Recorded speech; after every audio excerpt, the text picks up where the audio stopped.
Good morning. Good morning. Yay. I love you. Yeah. Welcome to today. As you know, maybe some of you don't know, but as you know who've been here often, today is the best day ever. It is. It really, really is the best day ever. And I love today because A, you're here, and B, because I'm here, and that makes it the best day ever, right? Yay! And I'm really basking in the love of this community. I'm really enjoying the camaraderie and the creativity and what we're creating together. Last night we had a Gourmets for God event, and it was called Creative Wonders, and we went and created art pieces and then had dinner and then played inappropriate games like Cards Against Humanity. So it was great. Good church things to do.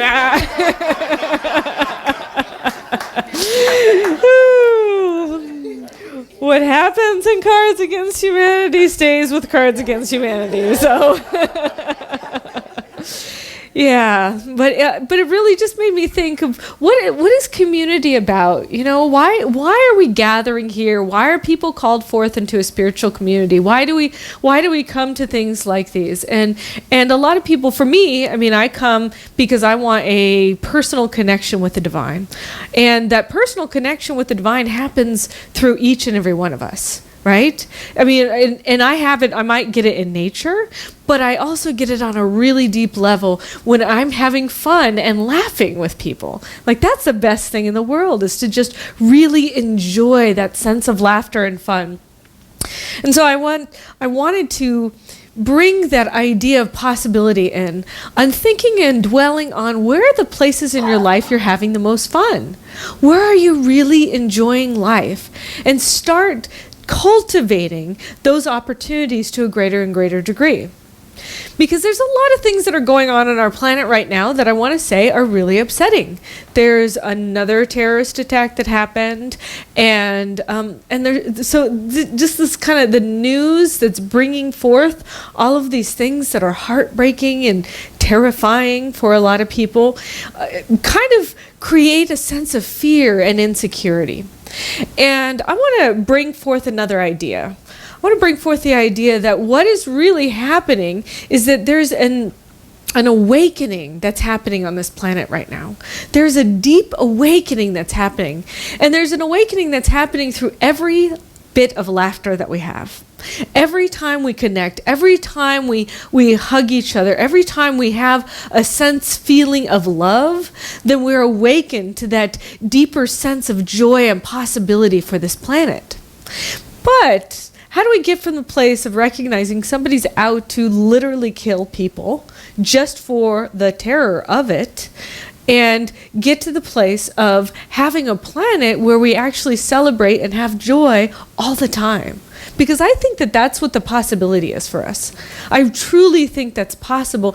And I think we're the ones to make it happen. I think we're the ones to be in the space of joy and love that creates the ripple effect where other people feel it. I also know that whenever I'm hurting or I'm fearful, then I react from that place of fear. I don't know if anybody has ever yelled at anybody else before. I don't know. Have you done that? And whenever you yelled at that person, or you had that experience, or even in your relationship, if you had that experience, how did you really feel? I mean, there's anger, and then there's a sense of injustice, and there's, and so this is kind of like, if you have it in your primary relationship, it's just a little microcosm of what's going on in the world, right? And the place that we heal that is through forgiveness. The place that we heal that is by creating a new idea of possibility for our individual connections with each other. And as we do that for ourselves, that's what ripples out into the universe, into the world. All the terrorists that are out there are doing this because they're fearful. They're acting out of fear. And anybody who's out to harm somebody else, or cause cause revenge or something. I mean, we could have the Romeo and Juliet story, right? We can have that as our possibility where we say, oh, you killed me, and so I'm going to kill you, and then you can kill you, and then somebody has a possibility of love, and then the only way that really happens is that everybody dies. Well, that doesn't have to be our future, right?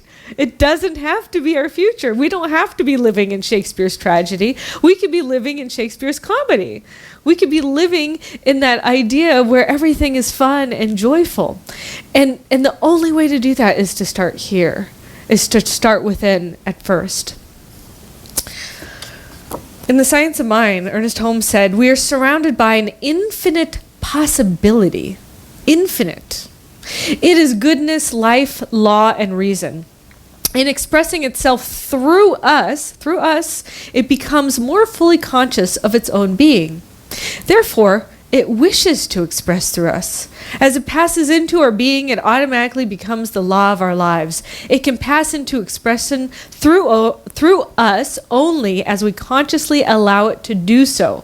Therefore, we should have faith in it and its desires and its ability to do for us all that we shall ever need to have done. And what that big long quote is saying is that the infinite mind, which is love, the infinite thing, which I call God, but some people may not like that words. You can call it love, you can call it life, you can call it joy, you can call it possibility, is flowing through me to the degree of my conscious awareness of it and my allowing of it. Which means if I want to be experiencing joy, then I get to be more conscious and allowing of joy in my life. They say some people wear rose-colored glasses. Well, if your name is Rose, you're wearing rose-colored glasses, right? If your name is Abigail, I'm wearing Abigail-colored glasses, or Madeline-colored glasses, right? Joe-colored glasses.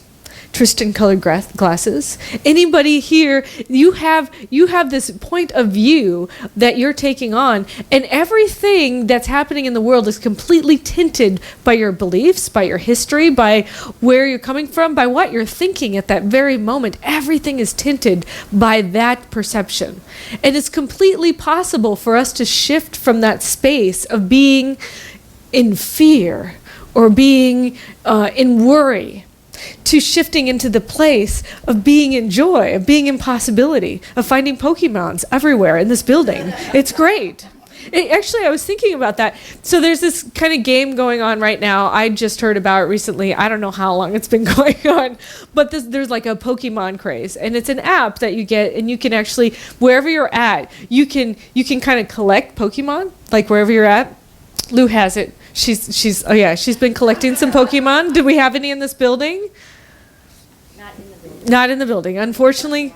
Oh, in the parking lot. So if you're doing it, you can go to the parking lot and collect your Pokemon. And there's a Pokestop out there. Oh, there's a Pokestop too. You know, oh my God. Everybody's like, what is that? It's basically, there's like a virtual thing overlaid on top of this world where you can go and find and check in on your phone and collect things. But that's kind of how God is. There's like these enormous amounts of gifts of joy available to us, and it's overlaid in our reality. And unless we're looking for it, we're not even aware or tuned in that it's here.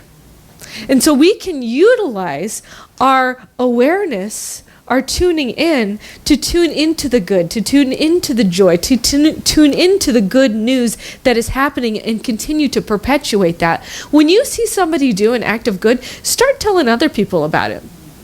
When you witness something amazing that happens, talk about it.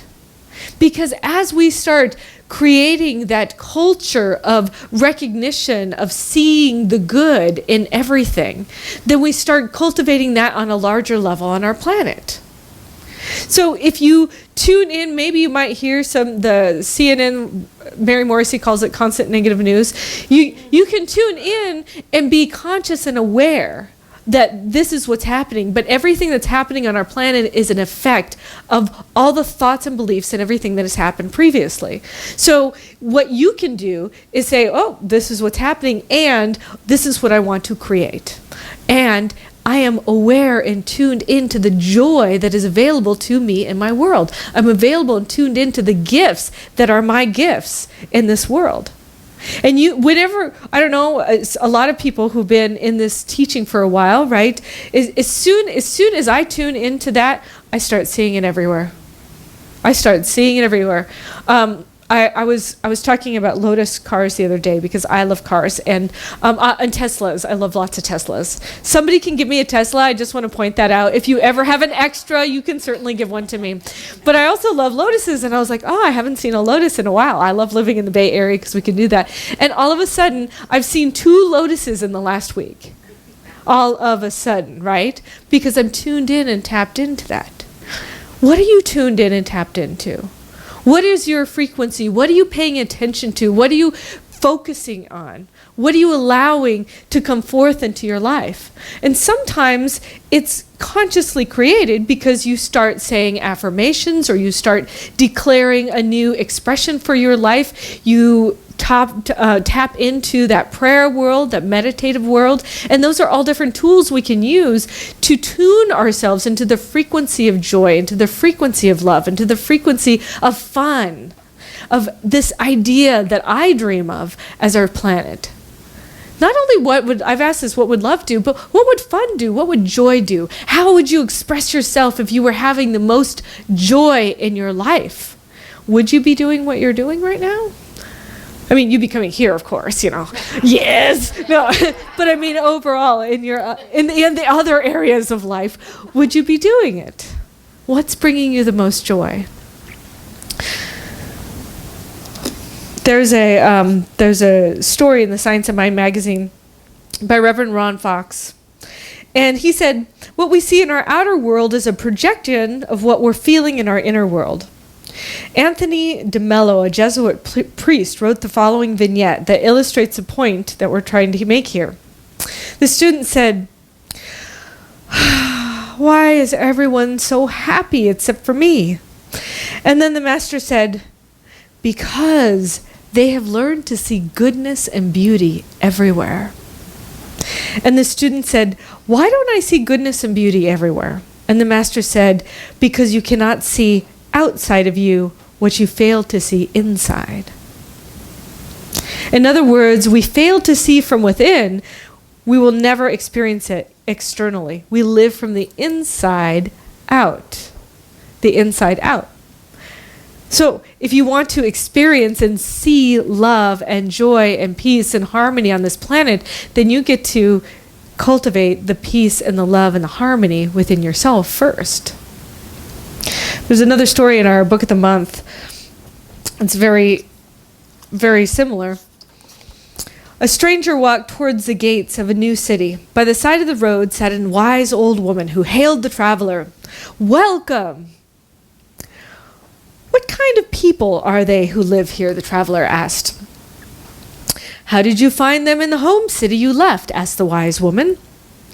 "Oh, they were gossips, mean-spirited and often selfish, difficult to get along with." "You'll find the same people of this city to be likewise." Later, a second stranger passed by and was welcomed by the old woman. "What kind of people are they who live here?" the second traveler asked. The woman said, "Well, how did you find them in your home city?" He said, "They were fine people, industrious, open-minded, and easy to get along with." "You'll find the same people of this city likewise." Right? Yeah. And it's great because you can say, "Oh, I know that you're thinking that, and you're thinking that, and you're thinking that," because I can see that's what you're reflecting in your life. But what about here? What about here first? And I say that because we're all works in progress, and we're all evolving. We're all stepping into a new idea of possibility for our life. And the work that gets done is the inner work that gets done. And if you're noticing that there's a lot of challenging things that are happening in your life, then the work that needs to be done is within. And oftentimes forgiveness is a root cause, lack of forgiveness is a root cause for things not going well in your life. And it's, again, sometimes a lot of people talk about forgiveness, but they don't really say, well, what does that really mean? I liken forgiveness to like somebody, like, oh, I'm so mad at Amy. I'm so mad at Amy. Oh, you're so sweet. I'm not mad at her. Okay. Bad example. But let's say I'm so mad at Amy, and so I just think, oh, when I'm thinking of Amy, I think, oh, and I think mean thoughts, right? Because I'm so mad at her. But really, it's kind of like I want to have poison because I'm like, oh, I want to give her poison because I'm mad at her. But instead, I'm just giving it to myself. I'm just giving it to myself. I really love you. But every time the person who wronged you comes up in your head, and you feel that uplifting of anger and resentment and I want to say even victimization, like you feel victimized by that person, and you may have been. I mean, people have been raped and hurt and beat up and abused verbally, mentally, emotionally, but that kind of holding on to doesn't serve you. Forgiveness is literally saying, I keep being mad at this person, and so I keep drinking poison thinking it's going to hurt them. And all you're doing is continuing to perpetuate that same thing that you experienced before, over and over and over and over again. And so forgiveness is really letting the poison go. And caring enough about yourself, loving yourself enough, because forgiveness is forgiving yourself back to yourself. It's to give forth to yourself.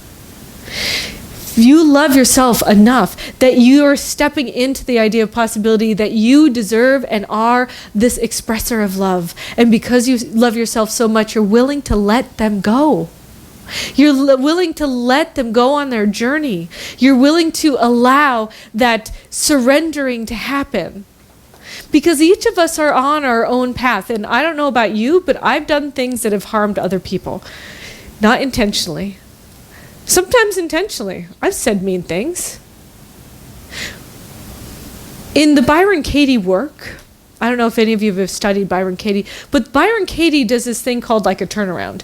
And basically it's, I'm mad at this person because I felt this way. And then you say to yourself, well, this is the thing that they did. And you think, well, what is the base root of all of that? Well, they're fearful. Have I ever acted out of fear by yelling at somebody else? Have I ever reacted out of fear by doing this? Oh, maybe I don't love that aspect of myself that I'm seeing in them. And so because I don't like that aspect of myself, that I'm hating on them, but really what I need to do is start loving myself. And once I recognize that I made a mistake, or I've acted out of that, maybe I could love myself through this way of being. And as I love myself through this way of being, I start loving them too. Because I see them with new eyes. Those rose-colored glasses the tint starts changing.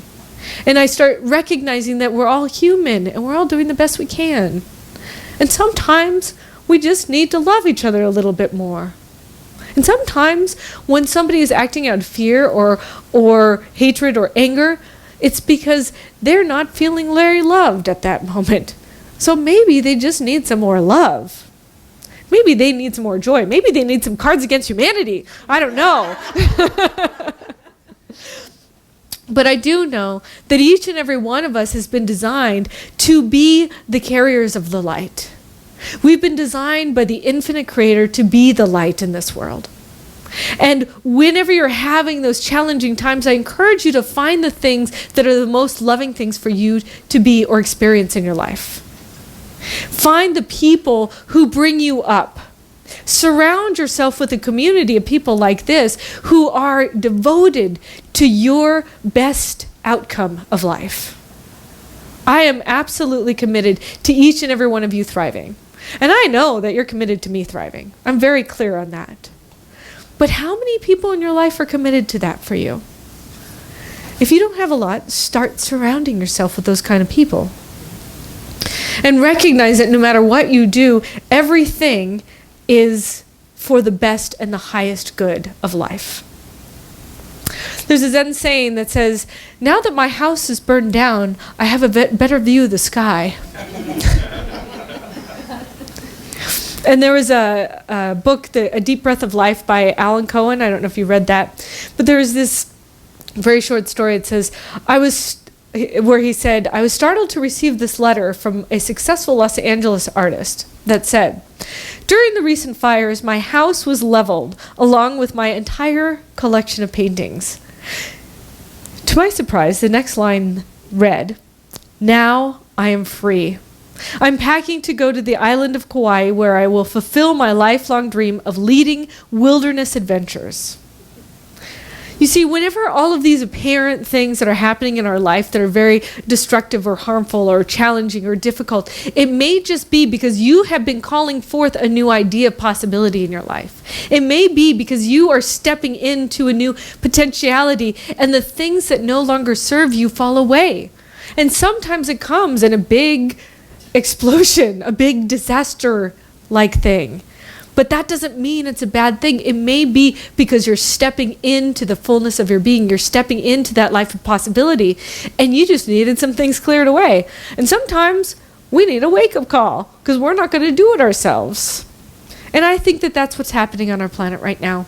It's just a wake-up call. It's a clearing out. It's an awakening to this possibility that all of us collectively together are stepping into a new realm of living a world that works for everyone, of living as points of possibility in this world. So no matter what's happening out there, where I am is a lighthouse of love. Where I am is that principle of peace. Wherever I am that point of possibility for others. So I encourage you to go through this week and think about, where can I be that point of possibility? Where can I be that uplifting thing? Wherever disaster is, not seeing the disaster, but instead seeing the possibility of what it's clearing out. And speaking from that sense, speaking from that idea of a higher order happening. Because it is. And I love that we're here to create that together. So just take these small points home. Remember that every situation is seen from our own eyes. And you have the choice to choose to see it from a new vantage point. You have the choice to be the love that you wish to see in the world. You have the choice to be the example of possibility, and you are a choice point for creating a new idea of possibility in this world, because it all starts here first. So let go of the past, let go of what was, and step into what you dream and what you want, because that's the kind of world that I want to play in. That's the kind of world that I'm living in now, because I got all you with me right now.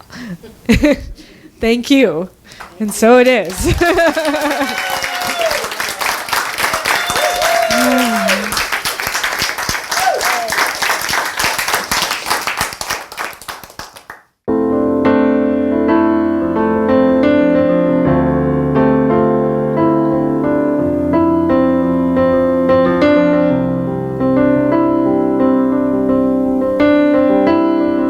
It's the hardest thing to give away, and the last thing on your mind today. It always goes to those that don't deserve.